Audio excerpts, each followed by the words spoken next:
It's only for review purposes. There's nothing enjoyable about it at this point, though. It's all just, the only allure I'm having to now is how much worse could it possibly get? Meanwhile, oh, let's make Star Wars and Marvel all about Disney princesses. Which you're all victims of false advertising.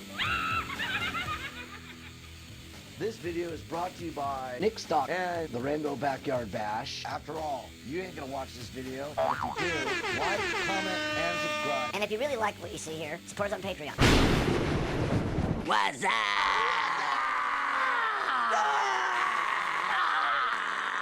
Tis I, your fearless leader, and... What the fuck is going on? well, I've been seeing on my feed a lot of people talking about the same Bullshit. I saw Inside Out 2 is actually making money.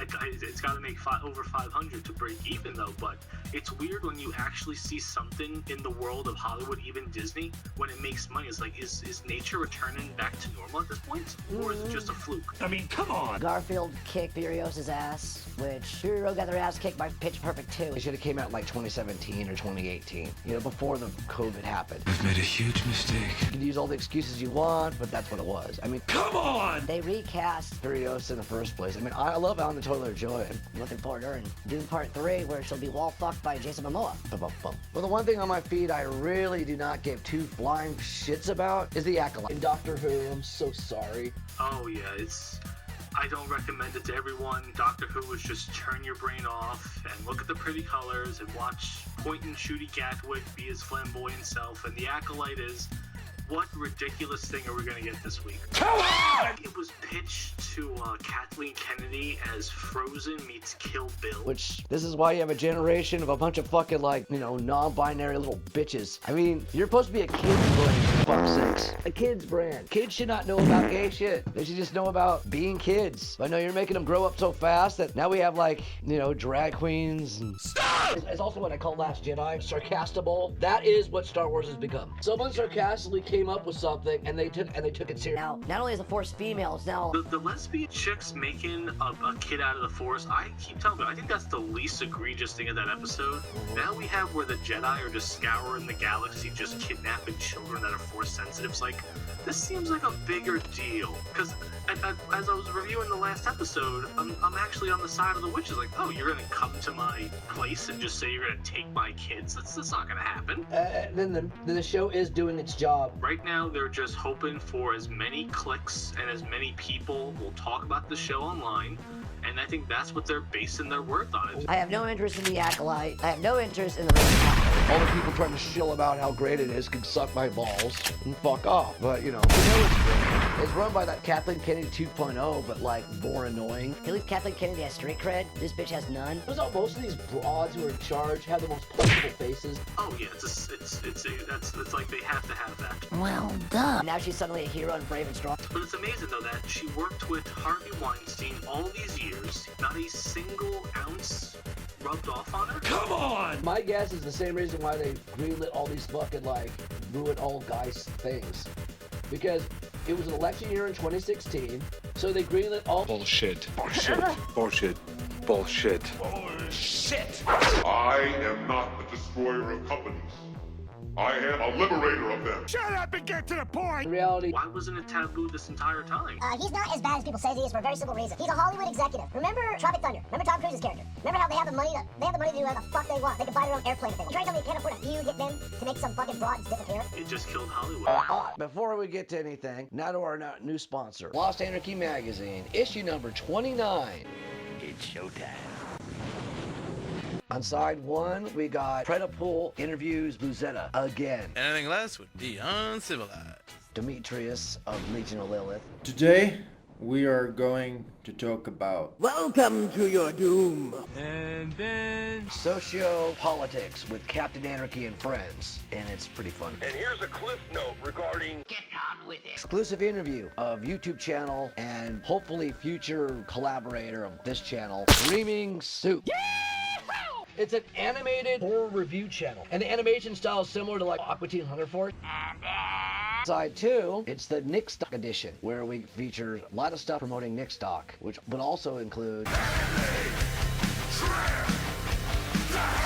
As for actual content, of course, our cover story, Hollywood Apocalypse, Breaking the Law, and Hollow Radicals. Go to Nick Stock. Nice. Rebel Rebel with I Dream of...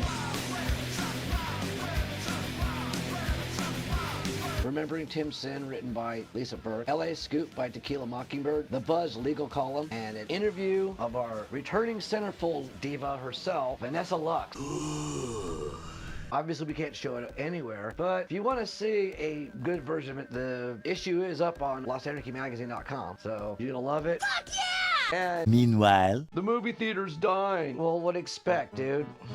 Do I want to pay top dollar? Yeah, I'll see it on a big screen, but I don't have the option to pause. You know, you buy all the concessions that are expensive as hell, and you gotta pee every 5 seconds. You know, fuck that shit. Of course, people are gonna go wait for streaming. I mean, Come on. Look how fast fucking Dune Part 2 ended up going to streaming. I saw that in the fucking theaters. That was worth it. Fuck yeah! The only movie I'm gonna either see in the theaters or at Comic-Con is Deadpool and Wolverine. I'm hoping that the cast of It's Always Sunny plays characters from Mojo World. You know how cool it would be to see Dan DeVito as Mojo? And not because his name's Mojo. get on with it. Yeah, everybody talks about like the MCU was a failure because of wokeness and this. Well, duh. It failed day one because your villain's Kang, the one villain no one gives a shit about. They banked so hard on that guy. And no one ever likes him. Nothing right. You're a nerd. You have other nerd friends. You grew up reading Marvel. Anybody ever talk about the big Kang story ever? As like a writer, I'm trying to think, okay, if I'm Marvel right now and I screwed the pooch royally with all the Quantumania stuff, what do I possibly do? So I was thinking, okay, what happens if the next movie, like, Kang just goes scorched earth on everyone and kills Ant-Man and kills Wasp and all of them and stuff like that? Like, is there a way to possibly redeem him? I just don't think the writers at Marvel these days can remotely do that. All the above. Like Thanos, everybody knows because the Infinity Gauntlet back in the fucking 80s.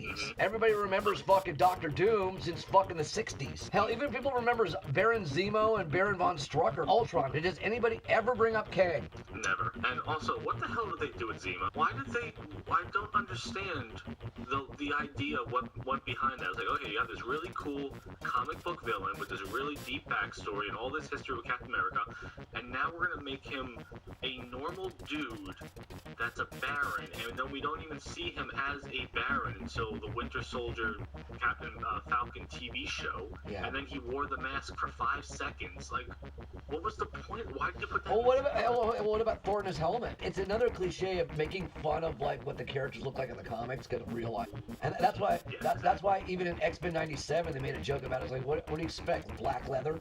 Yeah.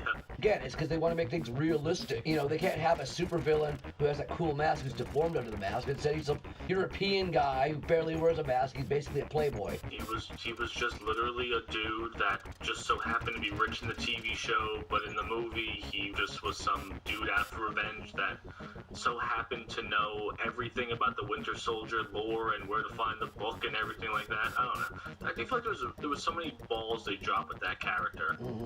That. What about Baron Von Strucker? You blink, you miss it. He dies in the beginning. Oh yeah, he was in the opening. That was it. Oh, and the after credit for fucking. Oh man, they all blur together at this point. Though. But yeah, he was in this after credit scene where we saw Scarlet Witch and Quicksilver. Exactly. That guy's a pretty good actor too, though. He's in a lot of other stuff. Yeah. So like, it just seems weird. Like you're hiring these guys and then you're using them for 1 or 2 things, and that's it. I was actually talking to my wife though about the actor Frank Grillo that played Crossbones was saying that he was upset that they killed him off so fast. Like, yeah, why did you kill him off so fast? 2 actors they wasted in the MCU. Walton Goggins and fucking Barbara Cannavale. I thought we were gonna get like the Kingpin or something like that in the movie. Like I thought there was gonna be, okay, he's gonna sell this off to someone. We never got anything about who he was dealing this pin particles. But I'm saying, like, you waste him on a character you don't care about when you should have had him playing some awesome villain. Or Bobby Cannavale, dude. Bobby Cannavale. He was in Ant-Man 1. He played the wife's new husband. Have you ever watched Vinyl? I saw him in, what was he also in? Mr. Robot. He's in a lot of fucking Scorsese stuff. And another thing too, The Watchers, that Netflix show. He's moved up. You know, my favorite role is in a show called Vinyl, and it only 1 season. And I mean, on paper, it should have fucking worked. I mean, and the show should have lasted more than 1 season. I mean, the showrunners are you ready for this? Here's who the showrunners for Vinyl were. It was Martin Scorsese and Mick Jagger. And Mick Jagger's son is one of the characters in the show. How did that only get 1 season? How is that possible? Because HBO's budget was going to Game of Thrones, and all the Game of Thrones fans were all butthurt that their show got delayed a few months because they had to end Vinyl. Shut up and get to the point! That's what I'm worried about with MCU bringing back back the X-Men. You know they're gonna race swap Jean Grey because she's a ginger, and We can't have gingers. We gotta make them black. I mean, at least with Little Mermaid, it was a compromise. They made her a black ginger, but still, stop. Just fucking stop. Why do you hate gingers? At this point, they're the most oppressed people in Hollywood because they're always gonna be replaced by a black character for no reason. Come on. You're always gonna make Xavier black, and you're gonna make fucking Magneto black because Magneto and Xavier are Malcolm X versus MLK. But when you make the black, it's too on the nose. I'm not saying to make them, white. You can make them Asian or Latin or something, because you're already doing that with Fantastic Four. Giving Pedro Pascal, like, another gig. What the fuck? Hollywood, what is your fetish with Pedro Pascal? Yeah, he was awesome in Game of Thrones. Then you put him in Wonder Woman 2.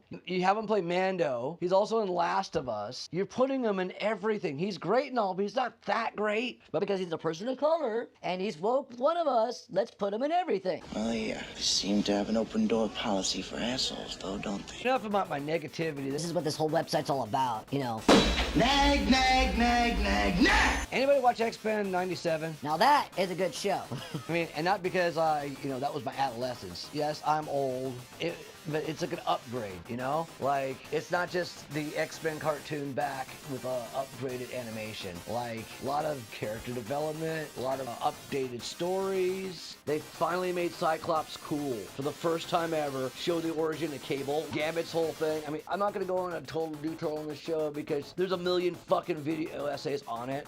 Like, way too many. We barely have Wolverine in it. Their go-to of non-binary whatever is Morph. And I like what they did with Storm with the whole starting off with a mohawk and then they bring her back her old outfit, which is just badass. I mean, yeah. And then of course Magneto. What's really cool too about the show is, and this is awesome, Bastion's voiced by the guy who plays the Gentleman. And you ever watch that show, The Gentleman, on Netflix? That show's awesome. My only complaints I have of it is A, I wish I had more, and B, I didn't like the updated Madeline Pryor outfit because it was just a Hellfire Club corset rather than like that. I mean, honestly, I want that. But let's be real here. We all know Disney's gonna fuck it up. I mean, one, they fired their head showrunner. Marvel hired that guy specifically because he was black and gay. And then when they found out he had OnlyFans, that's why they fired him. Like, but what do you expect, dude? He's a good-looking gay guy. Of course he's gonna show off. But I'm done with this bullshit. Like, you're not gonna watch this. But if you do like what you see here, comment, like, dislike, share it if you want. I go into more detail, but I'm just trolling you anyway. I mean, after all, The only good thing you protesters are good for are fucking target practice. you all can suck it.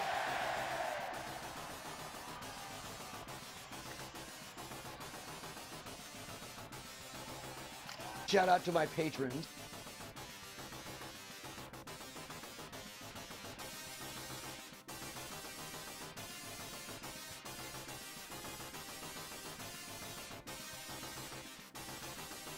The whole idea of Magneto is he's a survivor of the Holocaust.